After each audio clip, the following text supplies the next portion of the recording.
How to save and export video on CapCut. Let's jump right into the steps.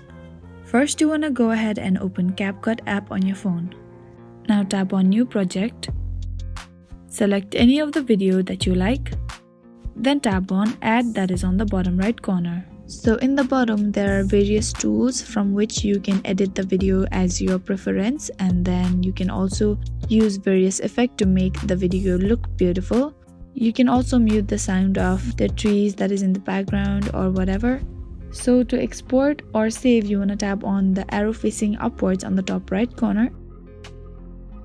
One thing you need to understand is you cannot close the CapCut or lock your screen, or else the exporting will not be successful and it will show this screen. After that, you need to tap on retry. Now it will start saving again on your phone. So that is how you can save and export video on CapCut. I really hope this video helped you out. Thank you so much for watching till the very end.